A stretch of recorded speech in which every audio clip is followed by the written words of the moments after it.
सुरेंद्र कुमार, अध्यापक L1। आज की इस वीडियो में हम साथियों प्री BSTC से संबंधित बहुत ही महत्वपूर्ण सब्जेक्ट शिक्षण अभिरुचि के बारे में आपको जानकारी देंगे। पूरी की पूरी शिक्षण अभिरुचि बहुत ही साधारण शब्दों में कम से कम समय में आपको पढ़ाऊंगा। इसी से संबंधित 3 टॉपिक मैंने यहाँ पर लिए हैं। इस शिक्षण अभिरुचि में 140 प्लस स्कोर कैसे करें। साथियों, शिक्षण अभिरुचि से संबंधित कुल 50 प्रश्न पूछे जाते हैं। प्रत्येक प्रश्न का वेटेज, प्रत्येक प्रश्न 3 अंक का होता है। एक प्रश्न जो होता है साथियों 3 अंक का होता है। साथियों, इन प्रश्नों में 4 ऑप्शन होते हैं, A, B, C, D। इनमें मार्क डिवाइडेशन ऐसा होता है, सबसे जो करेक्ट आंसर है उसके लिए 3 अंक दिए जाते हैं। यदि उससे थोड़ा कम सूटेबल आंसर है उसके लिए 2 अंक दिए जाते हैं, और उससे भी कम सूटेबल आंसर है उसके लिए 1 अंक दिया जाता है। और जो चारों ऑप्शन में से सबसे खराब जो आंसर है, जो बिल्कुल आंसर हो नहीं सकता, उसके लिए 0 अंक प्रदान किए जाते हैं। ये रहा साथियों, 50 प्रश्न आते हैं, प्रत्येक प्रश्न 3 अंक का होता है। इस प्रकार कुल वेटेज जो हो जाता है साथियों वो 150 अंक का हो जाता है। तो इस 150 अंक में से हम 140 प्लस स्कोर कैसे करें। देखिए साथियों, इसका सिलेबस जो है बहुत ही संक्षिप्त है। इसमें केवल 6 टॉपिक दिए हुए हैं। सबसे पहला जो टॉपिक है सिलेबस का वो है सामाजिक परिपक्वता। सामाजिक परिपक्वता। देखिए साथियों, जब बच्चे का जन्म होता है तो वो अपने साथ शारीरिक विकास, उसका अपना खुद का मस्तिष्क होता है और वो शारीरिक गत्यात्मक कौशल यानी कि अपने हाथ पैर हिला सकता है, लेकिन उसमें व्यवहार कुशलता नहीं होती।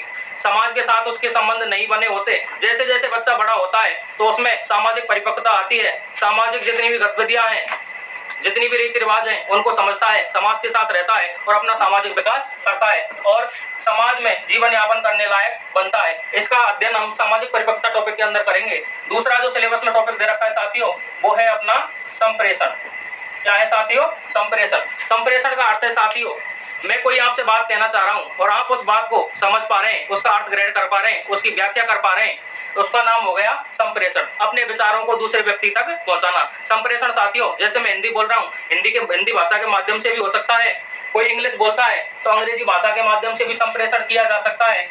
यदि कोई गूंगा है तो वो इशारों के माध्यम से भी संप्रेषण कर सकता है। जैसे उसको पानी की आवश्यकता है तो वो कहेगा साथियों आ आ आ, अर्थात उसे पानी चाहिए। यदि वो किसी को बुलाना चाह रहा है तो यहाँ आ कहने की बजाय वो कहेगा, इशारों से समझाएगा। तो ये संप्रेषण के अंतर्गत आता है साथियों। जो अगला टॉपिक है साथियों वो है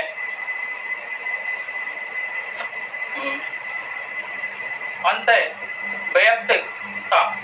अंतःवैयक्तिकता साथियों, जो भी प्राणी है, जो भी बच्चा है, वो अपने बारे में तो जानता है लेकिन दूसरों के भी भावों विचारों को समझे। जैसे अपन STC की तैयारी कर रहे हैं, इस ट्रेनिंग को करने के बाद आप शिक्षक बनेंगे तो शिक्षक में अंतःवैयक्तिकता होनी चाहिए, अर्थात बच्चों की भावनाओं को समझे, उसके परिवेश को समझे, उसके बारे में अधिक से अधिक जाने और उसी के परिवेश के अनुसार ध्यान में रखते हुए उससे संप्रेषण करे और बच्चे के साथ सकारात्मक संबंध स्थापित करे।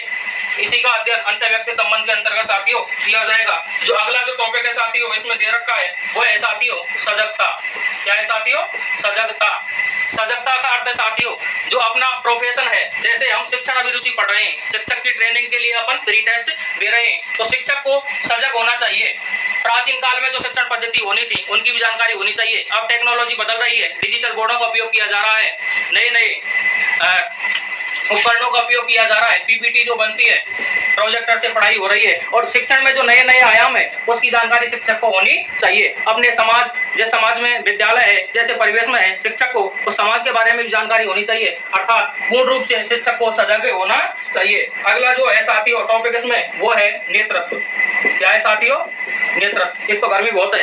नेतृत्व में साथियों, नेतृत्व का सीधा सा अर्थ होता है जो व्यक्ति को जानकार है, समाज में कोई व्यक्ति जिसका जैसे कोई विषय का ज्यादा जानकार है तो अन्य लोग उससे जरूर प्रभावित होंगे। जैसे जंगल का राजा शेर होता है तो वो वहां का नेतृत्व करता होता है। जैसे यदि आप किसी अध्यापक के विचारों से प्रभावित हो तो वो आपका नेतृत्व करता हो गया, उसको अपन साधारण भाषा में कह देते हैं नेता। यदि आप कक्षा में पढ़े हैं और आप में से कोई होशियार छात्र होगा कक्षा में, वो कक्षा का नेतृत्व करता था। किसी भी कोई भी बात हो, शिक्षक के पास में कोई भी बात पहुंचानी है तो उस जो होशियार छात्र है वो क्लास का नेता है, उसको यहाँ बोलेंगे कि आप सर से ये बात कह के आओ। और जो लास्ट टॉपिक का साथियों वो है व्यवसाय प्रतिबद्धता।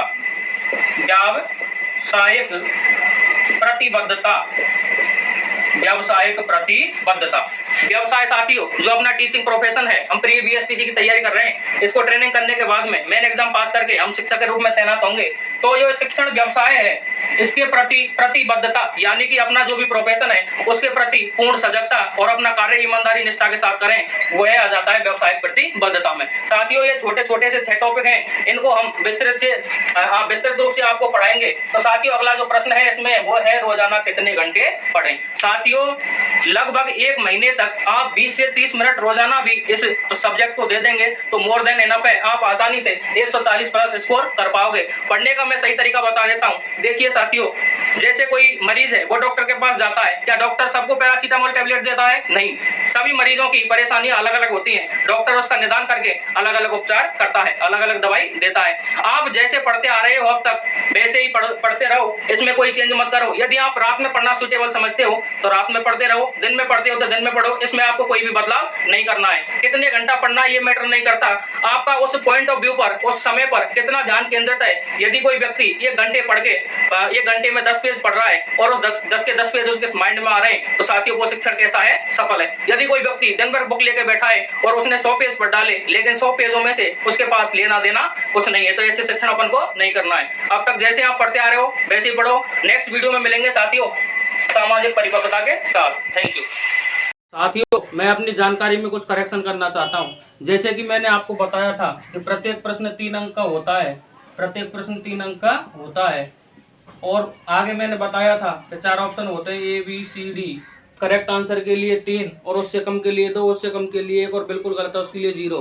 तो ऐसा आप पिछली बार से मैंने पिछली बार का पेपर देखा नहीं, मुझे उसकी जानकारी नहीं थी, वो ये सिस्टम खत्म कर दिया है। अब केवल करेक्ट आंसर के लिए ही 3 अंक दिए जाएंगे, बाकी के 3 आंसर जो गलत हैं उनके लिए 1 भी अंक प्रदान नहीं किया जाएगा। थैंक यू दोस्तों।